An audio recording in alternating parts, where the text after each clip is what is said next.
आज हम बात करेंगे नागा जनजाति की। मैं डॉक्टर सुभाष चंद्र, श्री गोविंद सिंह गुर्जर राजकीय महाविद्यालय नसीराबाद के ई कंटेंट लेक्चर में आपका स्वागत करता हूं। जैसा हम जानते हैं कि नागा भारत की एक प्रमुख आदिम जनजाति है। अब नागा जो नाम है वो कैसे पड़ा? नागा शब्द की जो उत्पत्ति है इसके विषय में अलग अलग विचार हैं। अधिकांशतः जो मानव शास्त्री हैं वो मानते हैं कि नग्न रहने के कारण अर्थात नंगे रहने के कारण इन्हें नागा कहा जाता है। कुछ अन्य मानव शास्त्री मानते हैं कि क्योंकि ये लोग नाग की पूजा करते हैं अर्थात सर्प की पूजा करते हैं, सर्प को क्या कहते हैं, नाग, तो इसके आधार पर इनका नाम नागा पड़ा। तीसरा एक और विचार है जिसमें इनके जो प्राचीन काल में इनके पड़ोसी कछार निवासी इन्हें नागरा कहते थे। नागरा का जो अर्थ है वो है बहादुर, और इसी के आधार पर इनका नाम नागा पड़ा। एक और विचार है जिसमें पर्वत को नाग कहते हैं, नाग। तो नग अर्थात पर्वतीय क्षेत्रों में रहने वाले जो आदिवासी हैं इन्हें नागा कहा जाता है।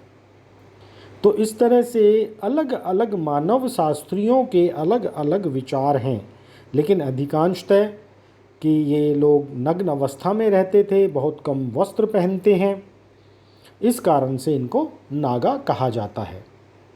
नागा जनजाति के लोग पूर्वोत्तर भारत के जो पहाड़ी राज्य नागालैंड में निवास करते हैं। अर्थात हम कह सकते हैं कि जो नागालैंड है वो नागा बहुल क्षेत्र है, और क्योंकि इनका नागालैंड नाम से नागाओं के लिए एक अलग से राज्य है, ये पुष्टि करता है कि नागाओं का विकास काफ़ी हुआ है। अब हम देखते हैं इनका निवास क्षेत्र की कहाँ ये रहते हैं, किस प्रकार की वहाँ पर जलवायु है, उच्छावच किस प्रकार का है। तो नागा लोग मूलतः नागालैंड के निवासी हैं, लेकिन इस जनजाति के कुछ अन्य उपवर्ग अन्य पास के जो राज्य हैं, पूर्वोत्तर राज्य, उनमें भी पाए जाते हैं। भारत के पूर्वोत्तर में पर्वत श्रेणियों की श्रृंखला है। इसमें एक नागा पर्वत भी है जो कि भारत और बर्मा का अंतर्राष्ट्रीय बॉर्डर बनाती है। असम राज्य के पूर्व में ये नागा पहाड़ियाँ स्थित हैं, और या हम कह सकते हैं जो नागालैंड राज्य है वो स्थित है। इसके अतिरिक्त पास के जो राज्य हैं जिनमें मणिपुर, मिजोरम, असम, अरुणाचल प्रदेश, इनके जो पहाड़ी पठारी क्षेत्र हैं उनमें भी कुछ नागा बसते हैं। इसके अलावा अगर हम देखें तो सुवनसिरी नदी के पश्चिम में आका, अरुणाचल प्रदेश में डफला, मिरी और लपातई, और डिहोंग घाटी में गलोंग, मिनियोंग, पासी, पद्मा और पांगी नागा जनजाति के उपवर्ग रहते हैं। जो अन्य जनजाति हैं, जो छोटी छोटी जनजातियां हैं जो नागा पहाड़ियों के दक्षिण में हैं, उनमें कुकी, लशाई, लाखेर, चिन, ये जनजातियां रहती हैं। अगर हम देखें भौगोलिक दृष्टि से तो ये पूरा की पूरा जो क्षेत्र है, नागालैंड का क्षेत्र है या नागा पहाड़ियों का जो क्षेत्र है, ये एक विषम पर्वतीय क्षेत्र है। इसकी औसत ऊंचाई लगभग 2000 मीटर है।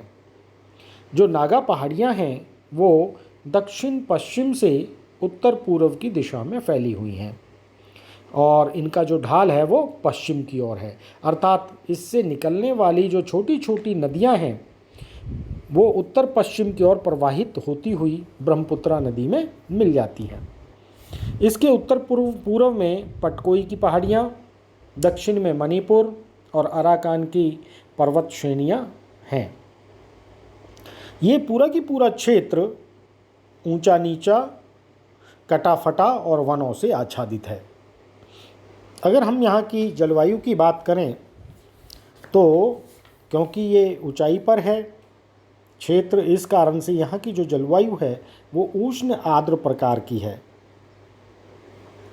वर्षा की बात करें तो वर्षा मानसून काल में या ग्रीष्म काल में बंगाल की खाड़ी से आने वाली दक्षिणी पश्चिमी मानसून हवाओं से वर्षा होती है। यहाँ पर वार्षिक वर्षा का औसत 250 सेंटीमीटर के लगभग है। यहाँ वर्ष भर लगभग तापमान उच्च पाया जाता है। जो तापमान है यहाँ पर वो 20 डिग्री सेंटीग्रेड से 30 डिग्री सेंटीग्रेड के मध्य पाया जाता है। लेकिन जो ऊंचाई वाले क्षेत्र हैं, जो 2,500 मीटर से ऊंचे क्षेत्र हैं, वहाँ पर शीत ऋतु में तापमान नीचे गिर जाता है, अर्थात शीत ऋतु में वहाँ सर्दी अधिक होती है। वर्षा ऋतु में जो पहाड़ी क्षेत्रों के निचले भाग हैं, अर्थात 1500 मीटर से नीचे के जो भाग हैं, वहाँ पर मच्छरों की बहुत अधिकता पाई जाती है और इस कारण से मच्छर जनित जो रोग हैं, ख़ास तौर पर मलेरिया और अन्य जो बीमारियां हैं, उनका यहाँ पर भय रहता है। मलेरिया तो यहाँ आम बात है। और इसी तरह यही एक कारण है कि 2500 मीटर से ऊंचे स्थानों में अधिक शीत ऋतु में अधिक ठंडक और 1500 मीटर से नीचे वाले स्थानों पर मलेरिया का आतंक होने के कारण अधिकांशतः नागा जो बस्तियां हैं वो 1500 से लेकर 2500 मीटर की ऊंचाई के मध्य ही पाई जाती हैं। अब हम देखते हैं कि नागाओं की कौन कौन सी उपजाति हैं। अगर हम उपजातियों की बात करें तो हालांकि जो नागा पहाड़ियों में रहने वाले जितने भी जन समुदाय हैं वो नागा कहलाते हैं, लेकिन इनमें काफ़ी उपजातियां हैं। इन सभी उपजातियों के जो कॉमन नाम है वो नागा कहलाते हैं। नागाओं की जो उपजातियां हैं उनमें मुख्य हैं अंगामी नागा, सीमा नागा, रेंगमा नागा, लहोथा नागा, आओ नागा, कोन्यक नागा, फोम नागा, चांग नागा, कचा नागा, काबुई नागा, तेखुल नागा। अगर हम देखें निवास क्षेत्र के अनुसार तो जो उत्तरी क्षेत्र है, उत्तर में कोन्यक नागा, पश्चिम में अंगामी नागा, रेंगमा और सीमा नागा, दक्षिण में कचा और काबुई नागा, तो पूर्व में तेखुल और मध्य भाग में ल्योथा, आओ, फोम और चांग नागा जनजातियों की उपजातियों के लोग पाए जाते हैं। अब हम बात करते हैं कि ये इनकी जो अर्थव्यवस्था है वो किस प्रकार की है, ये किस प्रकार से अपना जीवन यापन करते हैं। तो अगर अर्थव्यवस्था की बात करें तो जो नागा जनजाति के लोगों का मुख्य व्यवसाय आखेट के अलावा पशुपालन, कृषि और कुटीर उद्योग है। इसके अलावा ये मछली पालन या मछली भी पकड़ते हैं और जंगलों से कंद मूल फल भी एकत्रित करते हैं। तो सबसे पहले बात करते हैं हम आखेट की। जो नागा लोग हैं वो बहुत कुशल या प्रवीण शिकारी होते हैं। ये जो जंगली जानवरों का शिकार उनके मांस के लिए और खाल के लिए करते हैं। पहाड़ी क्षेत्रों में और मैदानी क्षेत्रों में शिकार करने के अलग अलग तरीके हैं या अलग अलग विधियां हैं। जंगलों में जानवरों को खदेड़ कर नदियों के खादर में लाकर भालों से मारना, ये सभी नागाओं में प्रचलित शिकार की विधि है। ये जनजाति शिकार में प्रमुख हथियार जो हैं वो तीर कमान, भाला और दाव का प्रयोग करते हैं। जो दाव है वो इनका बहुत उपयोगी, एक तरह से आप कह सकते हैं, एक हथियार है। ये क्या होता है, ये लोहे की मोटी हंसिया के समान होता है और इसको पकड़ने के लिए लकड़ी की मूठ लगी होती है। अब दाव क्या है, फरसे के समान होने के कारण अब ये बहुउपयोगी है। इसका उपयोग वन में लकड़ी काटने, मार्ग को साफ करने, शिकार करने, घर बनाने, आक्रमण या युद्ध में भी दाव का प्रयोग किया जाता है, हथियार के तौर पर किया जाता है। ये लोग क्या करते हैं कि जंगली वृक्षों के रस से जो तीर हैं उनके अगले भाग को विषाक्त करते हैं, तब ये जंगली जानवरों का शिकार करते हैं, अर्थात जो तीर हैं उन पर ये विष लगाते हैं। इसके अलावा इनके जो शिकार के नियम हैं उनका कठोरता से पालन किया जाता है। जैसे कृषि के समय कोई भी नागा शिकार नहीं कर सकता, अर्थात कृषि कार्य के समय शिकार करना इन लोगों में वर्जित है और ये वर्जित होने के कारण ये लोग कोई भी शिकार नहीं करते। दूसरा, अगर हम कहें कि अगर कोई शिकार करता हुआ किसी अन्य गांव की सीमा में घुस जाता है तो अन्य लोग भी शिकार के हिस्सेदार हो जाते हैं, अर्थात जो अन्य गांव हैं उसके लोगों में भी शिकार को बांटा जाता है। पहाड़ियों के जो निचले भाग हैं, जहाँ पर तालाब हैं, नदियाँ हैं या आप कह सकते हैं जलाशय हैं, तो इनमें कुछ नागा समूह मछलियाँ पकड़ते हैं और मछलियाँ पकड़ने के लिए ये टोकरों का और जालों का प्रयोग करते हैं। तो इस तरह हमने देखा कि नागा लोग न केवल कुशल शिकारी हैं बल्कि ये शिकार के नियमों का भी कठोरता से पालन करते हैं। फिर है कृषि कार्य। अगर हम देखें तो पहाड़ी क्षेत्र में रहने वाले नागा पहाड़ों को काटकर सीढ़ी नुमा खेत बनाकर अब कृषि कार्य करने लगे हैं। यहाँ पर ये लोग दो प्रकार की से कृषि करते हैं।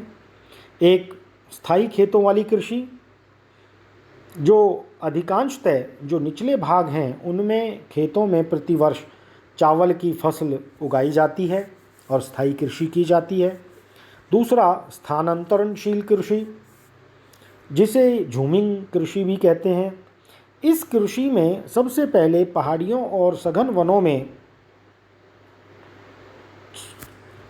पेड़ों और झाड़ियों को काटा जाता है और सूखने के लिए छोड़ दिया जाता है। जब ये पेड़ और झाड़ियाँ सूख जाती हैं तो इनमें आग लगा दी जाती है। आग लगाने के बाद जब ये जल जाता है तो इससे प्राप्त जो राख है वो उर्वरक का काम करती है। अब वर्षा होने पर खेत को लकड़ी के हल से जोता जाता है या चीरा जाता है, आप कह सकते हैं, और जो पहाड़ी लोकल मोटे अनाज हैं जैसे धान, कोटू, मंडुआ हैं, ये बो दिए जाते हैं। 2 या 3 साल तक लगातार इस खेत पर फसल उत्पादित किया जाता है और 2-3 साल के बाद जो इसकी उर्वरता है वो कम हो जाती है।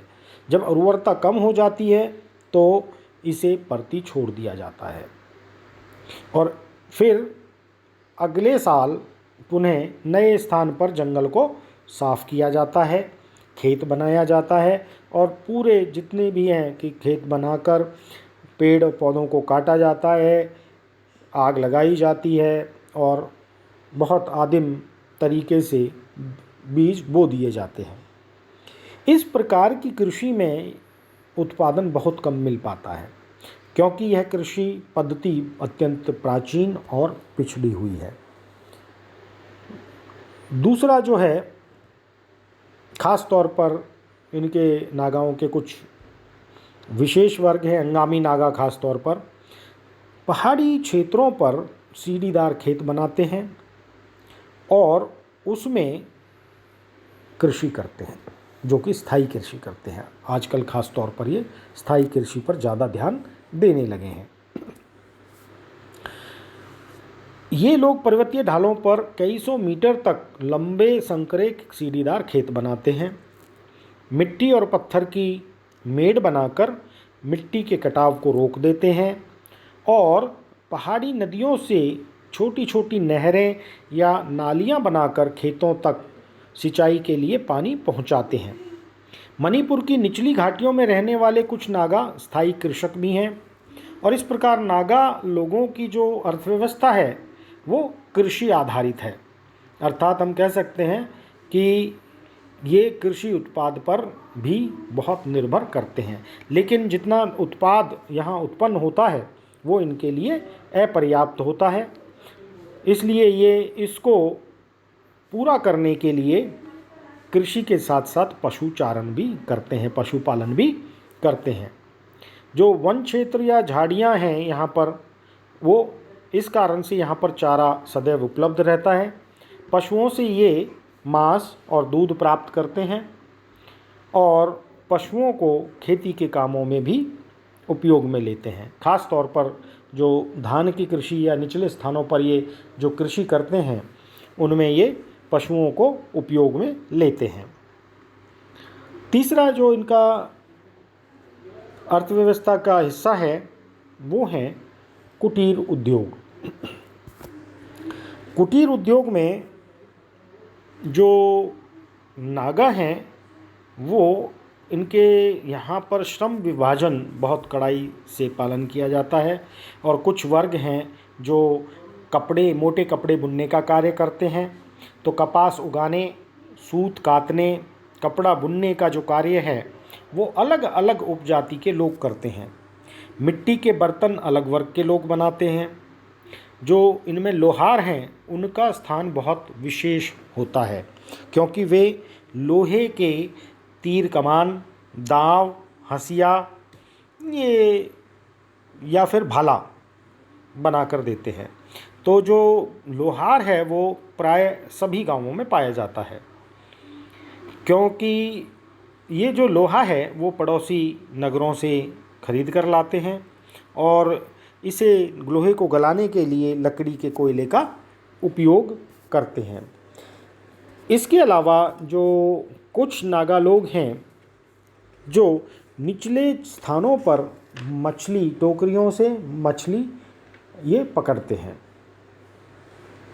इसके अलावा चटाइयाँ और टोकरियाँ बनाना लगभग सभी वर्गों में प्रचलित है और ये लोग जो लोहार है, लोहार को बड़े आदर भाव से देखते हैं। इस तरह हम देखते हैं कि कुछ जो नागा जनजाति के कुछ उपवर्ग हैं जो कुटीर उद्योगों में लगे हुए हैं। अब हम इसके आगे इनके वस्त्र, आभूषण, भोजन में ये क्या खाते हैं, इनकी सामाजिक व्यवस्था कैसी है, ये किस प्रकार से इनका अधिवास है और आधुनिक समाज से संपर्क में आने पर इनमें क्या बदलाव हुआ है, इसके बारे में हम कल चर्चा करेंगे। आज के लिए इतना ही। धन्यवाद।